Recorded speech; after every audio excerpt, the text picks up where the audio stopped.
And all that led to the realization that there's nothing external that affects my life. Everything is internal. I decide how I react to everything. Regardless of the situation, I have a choice in how I react. And that completely changed the game once I realized that. Your identity determines your destiny. I'm going to say that again. Your identity determines your destiny.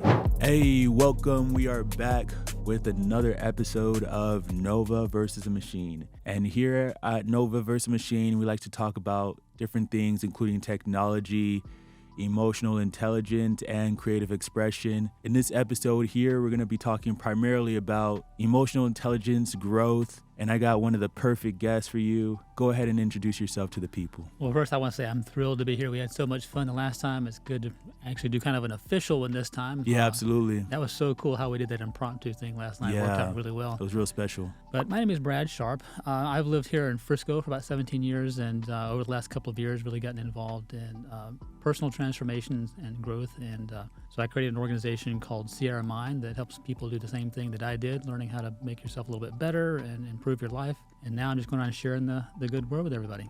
Yeah, absolutely. Yeah, so some of you might recognize Brad from the first episode of Nova vs. Machine, where we had a whole bunch of mishaps, but we had a very special, really memorable kickoff to this thing. And in that episode, you touched on some of your challenges that you overcame that led to you finding out how you can impart this information of how to transform, to other people. And, right now, transforming and changing your life is something that I think most people are trying to do. There's so much going on around where people may feel like they are stuck in a rut, where Absolutely. people may feel like the life there's so much going on around, it just seems like. And I think that being able to build momentum and being able to just take control of your life in meaningful ways is going to be really valuable for people. And that's one of the reasons why I think that this conversation is going to be valuable for many people. Of course, yeah. We have so much going on in our environment, so many negative things happening all day, and so much external stimulus, and we start to believe that's what controls our life, and what makes us who we are. But right, it's not. It's all internal. So that's what I'm real thrilled to be here and talk to you about, is how we can take all that external stimulus and kind of throw it away and focus on the internal growth. Yeah. One of the things that you talked about in the first episode was about how, you have large control over your algorithm of your input, of what you consume. And that's something that I also intentionally practice as well. And it's been one of the most important things that I did was to stop following accounts that I knew were not going to be beneficial for me. Right. Some people are surprised to hear I more or less have not watched TV for about 2 years, two or three years. I don't have a TV inside my apartment, and it all happened quite organically. And it is possible that you could live TV free in the absence of TV, in the absence of all these distractions. What happens is life. You're turned back to the things that you truly desire to think about. You might be turned to have more time to exercise. You might have more time to read a book. You might have more time to spend time with somebody that you care about, right? Right. And those are the things that we really want to empower people to do, to remember, right? Yeah, I know a lot of people view the TV as a source of distraction, and it definitely can be. What we focus on is what we become. So if you're watching a lot of negativity, a lot of violence on TV, negative news and things like that, that's where your focus goes in your mind. So not having those distractions, if they are distractions for you, is definitely a plus. Mm-hmm. I personally enjoy TV, but I do it intentionally. I know what I'm watching and why I'm watching it. As far as my social media accounts go, I don't get anything negative anymore. I've trained the algorithm not to show me anything negative because I'm not going to react to it. So I can stay on Facebook or social media as long as I want without getting barraged with political ads or any kind of world news and things like that, because it just knows that, hey, that's not Brad. Yeah. And in your training, people don't realize that we're training the algorithm how to behave to us. Exactly. When you are engaged in things that are negative, the algorithm is going to feed you more negative. It's like they have that saying, right, that a lot of people don't really understand, but we want to bring it to your consciousness. The opposite of like being super invested is to disengage, right? So whether something has you in a situation of you like it greatly or you dislike it greatly, it's still able to tug at your emotions. And that's what a lot of these social media platforms are trained to do. They are trained to engage your emotions so that you find yourself in a commenting battle on Instagram or Twitter, and from there people waste their emotional energy communicating to somebody at the end of a screen that they don't know, trying to influence them, and all of it is geared towards getting people to spend more time on these platforms. Social media is a great comparison to how our mind works. Social media doesn't care if you hate it or you love it. It's all the same because you're engaging with it. Yeah. And the opposite of love and hate is indifference. Exactly. Right? So if you're indifferent, that's when you start to disengage from it and they stop showing you those things. And your mind works exactly the same way. Mm-hmm. If you focus on something you love, you're going to get more of it. If you focus on something you hate, you're going to get more of it. Yeah. So if you're focusing on, I hate this political candidate, they're the worst person in the world, you're still focusing on hate, you're going to see more hate. That's a good way to think about it. Think about how you would engage with social media and then treat your mind the same way. That's really true. I recently started going to Toastmasters meetings, and one of the things that was highlighted by one of the Toastmasters from the meeting that I went to yesterday was about the structure of a story. Stories have structures, right? In the beginning, you're setting a stage. From there, the problem arises. From there, you have the playing of the solution. There's the trying to come around to the solution. From there, the solution is introduced, and then from there, there's the end. And I remember in your story, you mentioned about how you were living your life, you were going along, and then you realized that you really felt like you reached a place that you were not satisfied with your normal routine, and Right. you wanted to change. So can you kind of describe, what was that point that you experienced that made you want to change? And tell us a little bit about what were some of the steps that you made physically and mentally from a habit perspective and from a mindset perspective that helped you actually achieve what you were trying to get to. So, like most people, I'm going along very happy or indifferent, and I'm not sure. I mean, I don't notice that I'm not happy, right? We get into the rut like you were talking about earlier. We behave a certain way. We have our habits and beliefs, and we're just living that life. And just out of the blue, I was talking to a friend, and this person said, "Why don't you love yourself?" I never thought about that. Why don't I love myself? Do I not love myself? But apparently, I was giving off the vibe that I didn't. But I didn't know it. Yeah. So that was kind of an eye-opening thing. And then as a result of that, I started thinking about what I didn't like about myself. And one thing I didn't like is that I was about 50 pounds overweight. And it wasn't so much that I wanted to lose weight. That wasn't really the catalyst. The catalyst was I can't tie my shoes without it hurting because I couldn't bend over far enough to tie my shoes. So I was like, I can't do that anymore. So I really started to try to lose weight because I couldn't tie my shoes. But in the back of my head, I had that voice saying, "Why don't you love yourself?" Yeah. So as part of the weight loss journey, I thought, well, what am I going to do while I'm on the treadmill? I thought, well, I've never listened to podcasts. Let me just, I usually listen to music, but that's very passive. Yeah. I thought, well, what can I do that's positive that can give me some tools that I can use to improve myself? So I started listening to podcasts, and one thing led to another, and I kept being introduced to better and better teachers and more concepts, and just that completely opened my eyes to reflection. Because now I had tools to look at myself and analyze that question, why don't you love yourself? And now I could say, well, the things I don't like about myself are this, this, and this. Well, how are you going to fix that? So that all started that discussion and that self-discovery. And some of the tools I learned were addressing your fears, your beliefs, your core values, your habits, and all that led to the realization that there's nothing external that affects my life. Everything is internal. I decide how I react to everything. Regardless of the situation, I have a choice in how I react. And that completely changed the game once I realized that I'm in control. So now I don't have to have something external happen to me or something that I achieve for me to be able to love myself. I can just choose to love myself. Once I made that choice, again, that was another game changer. And it was just a series of things like that where I got to the point where I created a new identity. And that's one thing we've talked about before. Yeah.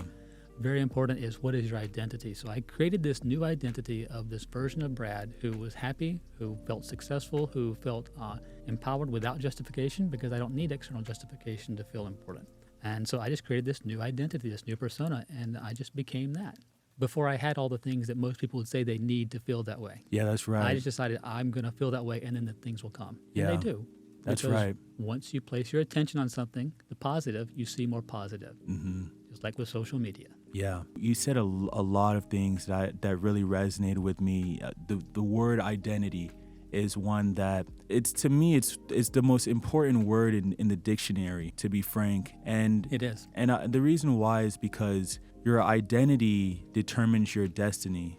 I'm going to say that again. Your identity determines your destiny. So many people, especially people that have depression, people that have anxiety, the reason why is because they're tied to an identity that is not serving them. You imagine the people that they know deep down inside that they are intelligent and that they have more to offer, but they feel like they have to behave in a way where their friend group, their peer groups accept them for being a class clown or for being something that they're just not. That's just a role Right. that's just a role that they play. Yeah.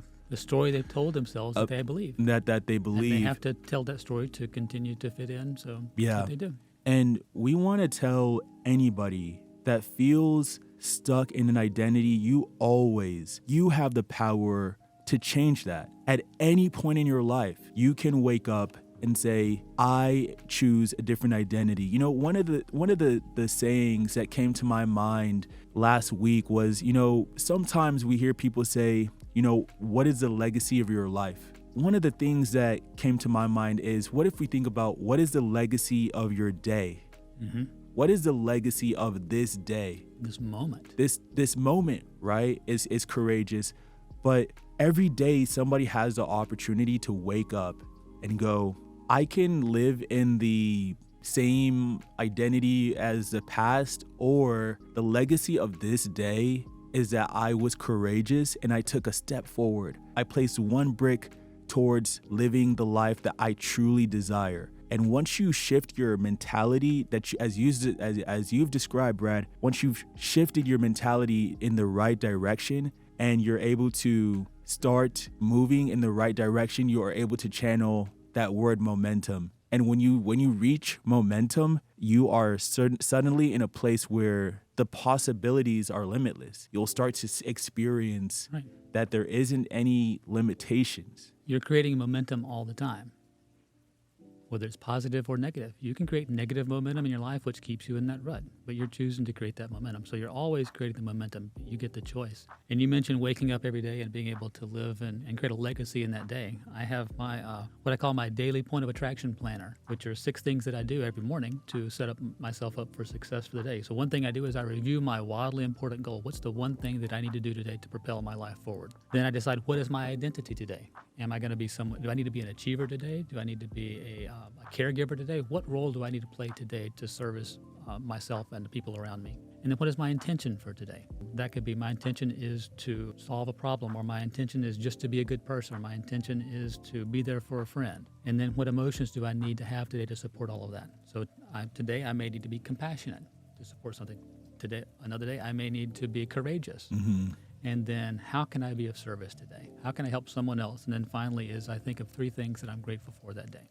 That's nice. So that's how I start my day every day. One of the things was that I was going to say, in order for you to make substantial progress, do you think that writing and just journaling is really valuable for that? Because for some reason, I was going to ask whether you journal, whether you take notes and stuff like that. I take a lot of notes. I don't write as much as some people do, just because I'm usually in an environment where I don't necessarily have my notebook with me, so I'll take notes on my phone or on my computer. But I do find that if I'm having a particularly difficult time with a topic, writing it down does help. There's something physical about that. Yeah. I started journaling when I was in college, so that was, close to 10 years ago. And, at first, I didn't realize the significance of it. Now, sometimes I'll open up my old journals and read pages and I go, man, that's incredible that I was thinking about those things at that time. And I also found that, it adds a bit of intimacy for yourself that is very subtle. You might not realize it, but over time, I believe that there's a possibility where it allows an individual to have a closer sense of self, Hmm. right? That's a, a distinct possibility. Maybe one component of that is it makes you slow down and think about things. Mm-hmm. You can't have the thought Definitely. and then it's gone. You have to slow down and think about writing it and say, well, no, that's not the right word. And then you rephrase it. So it forces you to think about it. And when you do that, you learn it. Mm-hmm. You remember it better. Yeah. You integrate it better. So I do that. I write it when I need to really figure something out. But a lot of the times it's just with typing. Yeah, typing it out. Yeah. Now, so you were able to lose how many pounds? 50? I lost about 50 pounds over in total. Yeah.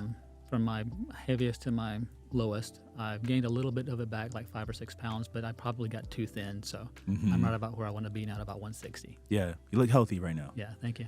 And like, I want to zoom in a little bit into the habits building part of it, because some people might go, all right, my mindset is where I want it to be, but I truly believe that if somebody doesn't have a system in place in order to achieve the things that they want to achieve, it makes it almost impossible for them to achieve it, because there's a large expenditure of willpower sometimes. And when people don't see the results of their willpower after a certain amount of time, they get discouraged. So when you have a system, you have a means of feeding your willpower, feeding your energy level, that allows for your actions to just continue going in a direction where it doesn't take too much of a toll on you. And I would like to hear about what systems did you put in place so that you can let other people know, some of the things that you did in order to get you moving in the right direction on a tangible level. Okay, that's a great question. It's one that I really like to talk about too. Yeah. So when we talk about creating that identity, that fundamentally that we're talking about, what are your values, your beliefs, your habits and fears and things like emotions, things like that.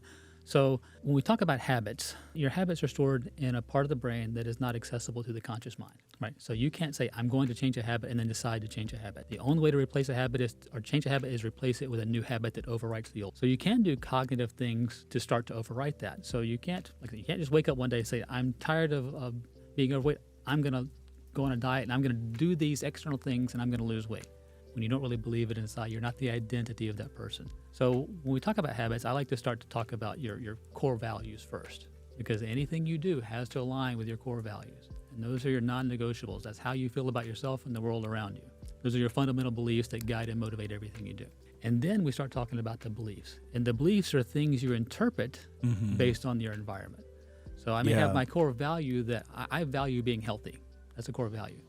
My belief is I need to eat better to be healthy. That's something that I can change and I can decide. So if you really want to change those habits, you have to start with your core values and beliefs. So that's the system that I use, is what do I value and what do I believe about the things I value? And then once you align that weight loss with those, now it's much easier because you're not fighting against something. Yeah. Most people think I'm changing my habits, so I've got to fight and fight and fight to make it happen. And you're going to lose because you haven't changed or aligned it with your core values and beliefs. Mm-hmm. So that's one thing that I would do with a system to change your habits, is talk about, identify what do you believe and why do you believe it, and how does what you want to change align with that. Now, let's zoom into that on a practical level as a practice, right?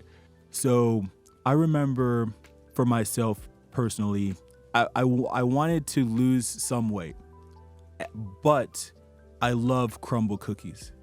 Right? Mm-hmm. That is something that... And I love pizza. That I love, right? Exactly. So we have those things that we like. So there's tension now between our goal for where we want to go. My belief is that I should be eating healthy. And, eating cookies, by the way, does not mean that you're, not eating healthy and stuff like that. But, of course, just understanding that there's trade-offs. So when you introduce this tension of the things that you truly enjoy mixed with your direction of your values and your belief, how do you navigate the decision making between, pizzas for you and, how you got ultimately to the direction of losing some significant weight? Right. So When we make a decision to do something that is contrary to our habits or the stories we tell ourselves, right? So we may have certain core values and beliefs, but then we also have those stories we tell ourselves that sit on top of that. So yes, you believe that and this aligns with that, but you're never going to do that. You've tried before, you've never lost weight, it's just not going to happen. You like pizza too much, you like crumble cookies, you're never going to be able to lose weight because you like those things. And we create what we call cognitive dissonance, because now you have this thing you want in your mind, and you have the other part of your mind telling you can't have that because you don't deserve it or you're not good enough or whatever. So there's this cognitive dissonance. And one of two things will happen that will only go away when either you give up or you achieve your goal. Yeah, that's right. There's no other option. That's you right. will choose to give up. And as long as you choose not to give up, now, to address that, how do you stay motivated so you don't choose to give up? I think that's where, for me, it was very important to go back to those core values. And would you read your core values? Is it reading it or just knowing inside that you sewed it in your heart? I would make a list of core values. And I can't tell you mine off the top of my head, but I have them written down at home on a sheet of paper that's on my wall that I can see anytime I want, my core values and beliefs about those. But just knowing them and having them somewhere where you can see them so you can refer to them, I think that's a very important component to it. Is you talked about writing things down and journaling. So not just journaling, but taking the important components of your life and putting those on. Yeah. Some people call it a vision board. Defining yourself. Yeah, for me, it's just a sheet of paper that has, one of them says core values, one says beliefs, one says goals and all these things, and they're all different pieces of paper. So it's not like this collage of vision board stuff. Yeah. But just having it somewhere where that's visible in your room all the time. So all of mine are on sheets of paper that are posted on the wall. I have some in the bathroom that have core things or affirmations for the day and things like that. But you've got to be able to see that to remind yourself. Another thing that I think I didn't do it as much because I wasn't as aware of it, but I like the idea, is talking to yourself. So sit down and pretend you're sitting next to yourself and have a conversation and let that other person be your coach. Yeah. And let them talk to you as if they're not having that problem and listen to yourself. Yeah. Sometimes when people do that, all they do is just kind of like psych themselves up. Like they'll just go, yeah, you're that person, you're the best, you know what I'm saying? But I think that one of the dimensions of that can be really powerful for people would be to zoom into what are the things that they haven't addressed yet that they should address, like the courageous conversation. And so many people, they live lives on, more or less like they live life on auto, where they don't have those real conversations with themselves about what they want. So I think that what you're saying can be powerful and impactful, but only as impactful as the individual would let it be for themselves. Right. Right. So it's not something you can just say, hey, I'm going to do this and sit down and start doing it. You do have to learn the skill. You have to trial and error. And I think it can serve two purposes. It can serve that deeper purpose that you're talking about, but it can also, if you just need that pep talk conversation with yourself to get you to not eat the crumble cookie, and that's all you need for that 3 minutes, that's fine too. Yeah. And if it can get you over one little hump, it's worth doing. Well, I found that like that type of hype, I don't know if it really works in that moment.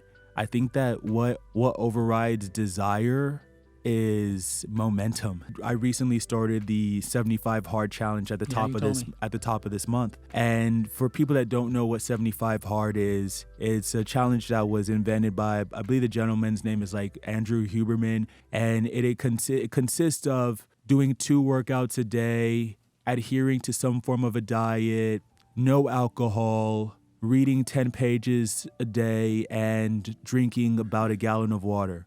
As you can see, these are all things that are, if you do these things, you can tell that they are all very beneficial for you. And I've been on the journey since the top of August, and I'm glad to say that I've persisted on it. I've already lost about 15 pounds. Yay. And yeah, thank you. And these 20 so odd days. One of the things that I found was I did have certain weeks that I went, man, I'm getting so close to, I didn't have as much willpower in those moments, but I would look at myself and I'd say, I've gone too far. I want to continue on this journey. And then from there, I would just initiate the right action. And from there, I would continue on the journey and my energy levels would be even higher. So I just found that when you have momentum, that is pretty much where the ship starts sailing. You're now on your way to your identity. Is like your identity is a ship, right? Mm-hmm. Imagine your identity as a ship, and when you have momentum, now it's starting to sail, right? The more positive actions that you do, the faster that your sail is moving towards your destination. And the harder it is to be affected by the negative things. That's right. All of those things put together. Mm-hmm. So momentum is a really valuable principle for getting to what you desire. And the way that I described is that when you make the right positive action that's in your best long-term interest, there's two benefits of it. First of all, you get more energy when your body repairs itself. And then from there, you also increase in willpower, right, as well. And what willpower is increasing the chances that you continue to make the decisions that are going to be in your long-term benefit. Right. So those are the two principles that are wrapped in with the principle of momentum. Well, and that's great that works for you. I hope a lot of people can follow that example. One of the things that you were talking about that I just found so valuable was this concept of grace, right, in relationship to growth and change. Can you kind of talk a little bit about the value of that in your personal life and in your journey? So yeah, in the previous statement you were making about change and momentum and things like that and having obstacles, I wanted to follow up with that and talk about, one of the keys to success is having grace for yourself, just like you would with anyone else. I love this saying, show up for yourself as you would for a friend or a family member. That's right. And we often don't do that. We don't think as much of ourselves. We won't do things for ourselves that we would do for anybody else. And why is that? So we should be able to step up and treat ourselves the way we would treat anyone else. And when they have a problem, we don't get angry with them. You say, how can I help? And give yourself that same leverage or same ability. Mm-hmm. If you're not having the best day you want to have on your weight loss journey and you've eaten too much, you ate the wrong thing, don't say, well, I screwed up and I'm never going to lose weight. Say, okay. So, I made a misstep today. I didn't fail. Maybe I fell, but I didn't fail. Fall versus fail. Yeah. And tomorrow I'm going to get back up and I'm going to have my daily evaluation of who I want to be, who I need to be that day, and point of attraction planner. And I'm going to be a different person tomorrow. Today's okay.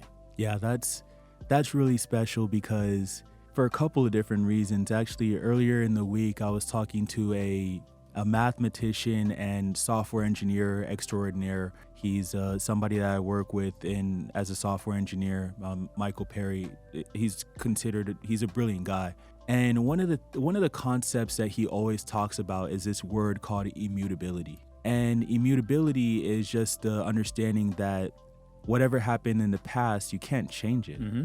And it was woven into the formula for a solution, a technical solution that that helped him in one of the organizations. And then from there, it's been a part of different technical solutions that have helped innovate in the space of accepting past transactions and things that were interesting. But from a philosophical perspective, I realized that concept of immutability is also really liberating in a way, because so often people hold on to the wishing that they can change the past. Mm-hmm.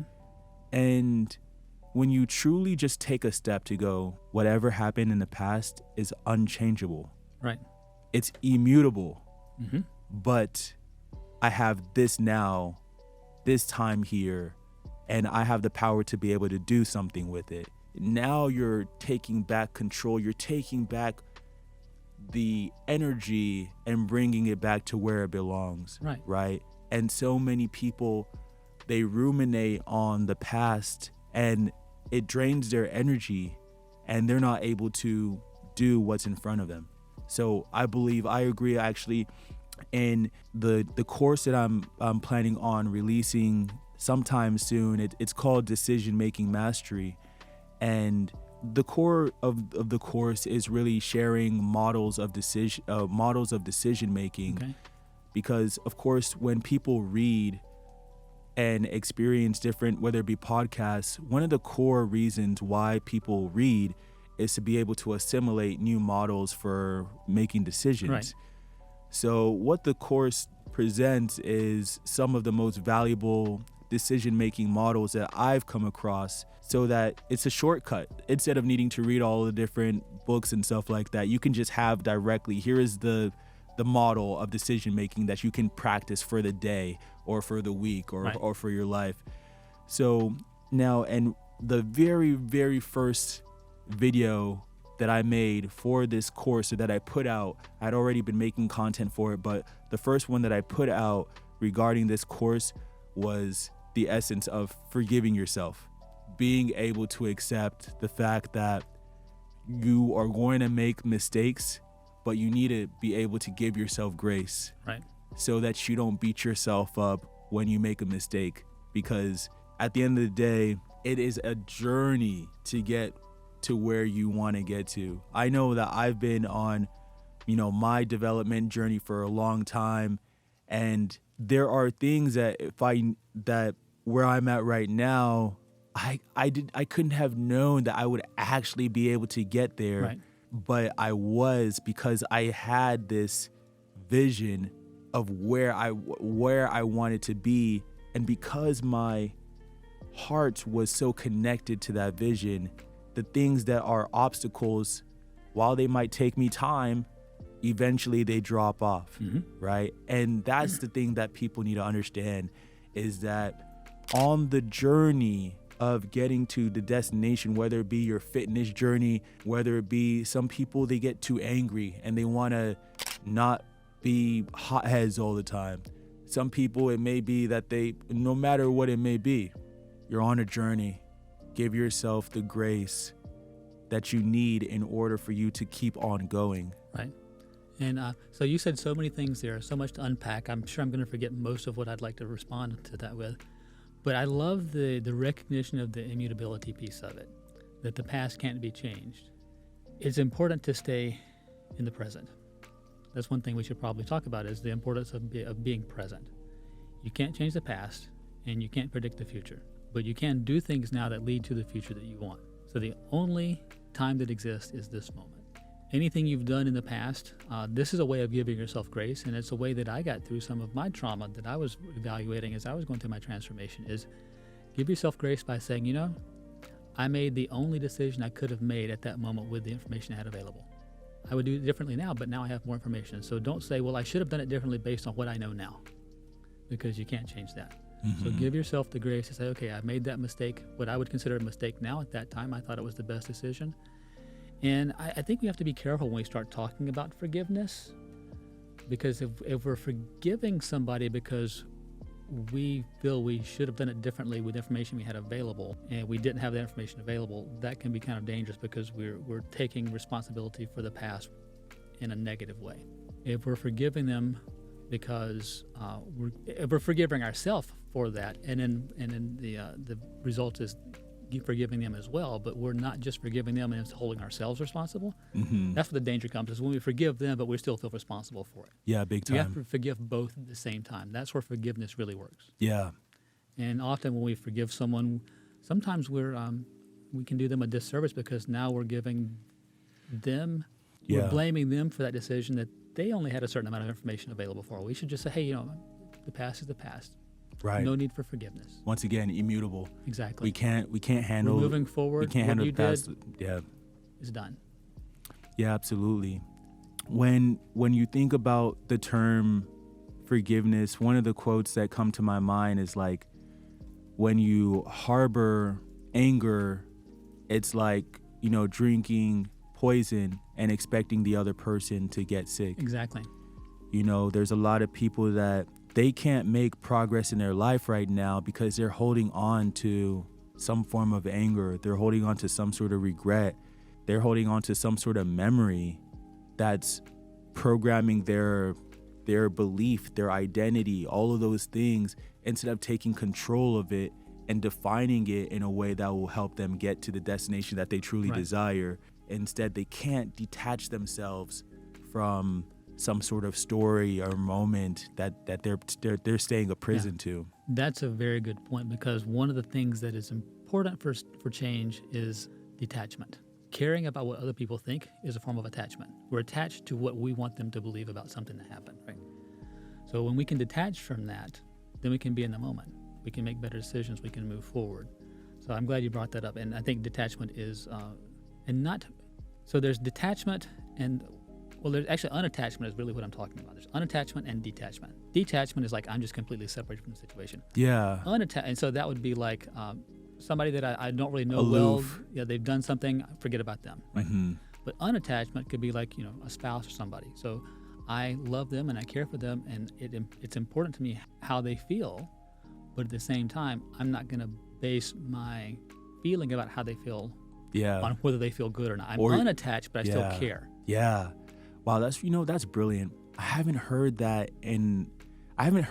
really presented, because when I think about the people that are really loving in my life, I think that one of the characteristics is that unattachment. Yeah. Where it's like a mother letting you play and get hurt. Right. Not that she doesn't care about you, but she's letting you learn. Yeah. And just not reacting to, the emotions of how somebody is going to behave. Instead, when you're just unattached from changing your identity by the way that somebody else behaves, right, it allows a certain level of empowering to where you're a safer place for people to put their love. Right. Yeah, you're a better resource for them. Yeah, big time. Man, that's really powerful. That's a very powerful concept. And there's so much you said there. I'm trying to remember what I wanted to say about it. But so go ahead. What's next? Yeah, so I want to talk a little bit about your system, right? It's called can you talk about what the system is called? Well, so everyone has their own way of looking at things, and a lot of it is very similar, right? We all do the same tools we all use. Mm-hmm. But when you mentioned about the momentum and these things that work for you, mm-hmm. we all use momentum and we use identity and things, so we can do them a little bit differently. Yeah, certainly. So the system that worked for me, and this is kind of looking at how I did it, and said, well, how could I package this and help other people take those shortcuts you're talking about? Yeah. So what I came up with was the Make Your Mind system, Yeah. MIND. And so that's kind of what I built Sierra Mind off of. So Sierra Mind is meant to be a kind of an umbrella organization where people of like minds that are teachers, seekers, other resources can come together and work together to build a support community for change and that sort of thing. So the Make Your Mind system, so the Sierra Mind, and the slogan is Make Your Mind. So the Make Your Mind system is your mindful, identity-based, non-negotiable destiny. So there are those 4 areas and they overlap. So the mindful piece of it is where we start, where we learn to be in the moment and be present and create that foundation of who we are internally. And then we move to the next stage, which is the identity base. So then we start to address, your core beliefs, your values, your fears, things like that. So we start to address the things that are holding you from being the person you want to be. And then we have the next phase is the non-negotiable. That's where we decide what are the boundaries. What is acceptable for yourself? What are you going to hold yourself accountable for? What's acceptable from other people? What are you not going to tolerate? What are you going to tolerate? So we create those boundaries. So those are your non-negotiables. So those are the behaviors and expectations of others. And then the final stage is the destiny. Now we put all that together and activate it to create that destiny that you were talking about before. Yeah. So that's the mindful, identity-based, non-negotiable destiny. Yeah. Yeah, that sounds really powerful. And one of the ones that I want to kind of zoom into is the non-negotiables. Yeah.